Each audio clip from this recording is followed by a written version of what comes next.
Hello from London. This is Larry Eder with RunBlogRunTV, presented by the Shoe Addicts. What we're focusing on today is where Expos fit in modern running.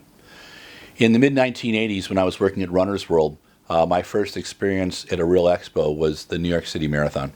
It was held in the Sheraton Hotel in the basement, and you'd line up and you'd wait to get in. And the late Fred LeBeau, the man who made it a 5 boroughs race, would walk through in his Transvaal accent and ask how you were doing, and he was quite charming because he knew people were getting a little annoyed, but the line moved really well. Then a few years later, 1986-87, I remember going to the first LA Marathon, and Bill Burke, who was the Barnum and Bailey showman who put on the LA Marathon at the time, would walk and talk to people as they were trying to get into the expo. Now, the reason why they weren't getting into the expo was just because LA was not as organized as New York yet. But Burke's charm, he'd walk through and he'd say, "Oh, I've seen lines longer than this in New York," and people would laugh a little bit and they'd wait in line. And in LA, pretty much, if it's a line for a movie or a line for something else, people are fine about it, so they don't really worry. But that was kind of the way it was back then. Now, you've got expos that are very, very sophisticated.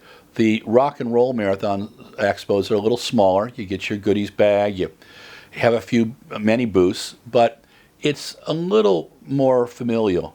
And, you know, I used to really enjoy going to the Twin Cities Expo and some of what I call the great races, but not the biggest races.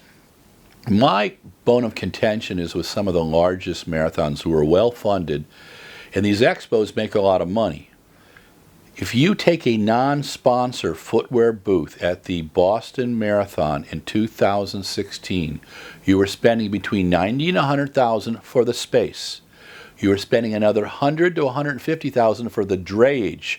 So the booth being assembled, the booth being brought in, the booth being taken down, all by union employees. And then you spent another $100,000, if you think about it, for hotel, for meals, and for dealing with staff.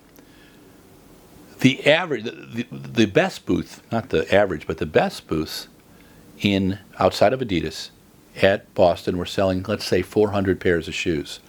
There's no way they make money off that. But when I talk to the shoe executives, they switch both ways. Virtually every shoe executive will tell me, look, you got to be there. You got to get on the feet. And with all the technology out there, the most important thing still is getting people to try your shoes. That's how they make a decision. You know, look is good, price is important, but until they try it on, you can't sell the product. That's why most of these brands will stay with it. However, brands like Puma haven't gone in years. Now, they're kind of in and out of running, so I don't know how to talk about them, but I hear stirrings of other major brands who are supportive of running, really questioning whether they should be at a big expo. I like what Tracksmith did, where they actually took a space across from the Heinz Center in an open store space, and they did a booth for, I think it's about 3 weeks. It ends about May 3rd or May 6th.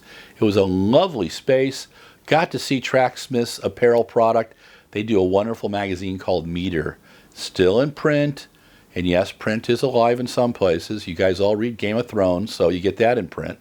But you should check out some of these other approaches to showing their wares at a running expo. Let me know what you think about the expo thing. Should big shoe companies be there? If they're not, are you going to get mad at them? I'm curious about that. You can follow us in many places. RunBlogRun.com, which is our blog.